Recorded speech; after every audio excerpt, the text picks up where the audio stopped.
je pa tako, čim več ima človek stikov, potem tudi začne tudi stvari drugače razmišljati, pa doživljati in tudi več osebnih stikov s temi ljudmi in tudi človeka po eni strani tudi notranje spremeni.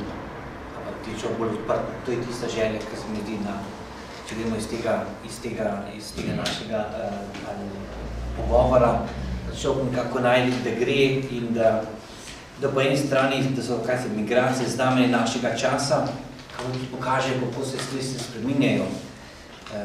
Tudi spremembe na tem področju so globoke, korenite, na kulturnem področju, na ekonomskem, na političnem, recimo. Danes, če sem šel malo po Čopovi ulici, pa sem šel na prvi McDonald's in Načkov Šušta, takrat leta začetek 80 je bilo gostil in se dobro spomnim, recimo McDonald's. Zdaj McDonald's je vse posod. Čez nekaj časa je prišla prvi kitajska restauracija. Da imamo vsaka večja vas ima že kitajska restauracija. Stvari se spreminje, no? Veš, to sem že imel parlamenta, je fajn. In Buda. Da Buda, no?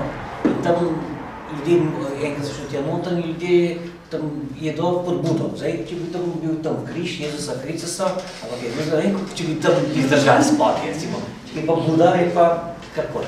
Tako da, vidimo, kako se stvari se spremljajo tudi med nami, no? Poleg tega, da mladi živijo tudi v svojem svetu, pa tako, no? Ampak tako hočem pogledati, kako se stvari počas spreminja, ampak se spreminja. Zdaj, vprašanje, kako bi znamo to te spremembe ali sprejeti, integrirati. Prej nas je strah, ker je vprašanje identitete, ampak bolj pa človek nekako, morda prav ta multikulturnost, pa medkulturnost, bo tudi nam pomagala, da mi sprašujemo, kaj so naše koreni, kje so naše korene, kaj so naše vrednote, kaj je za tisto, v kateri živimo in tudi delamo.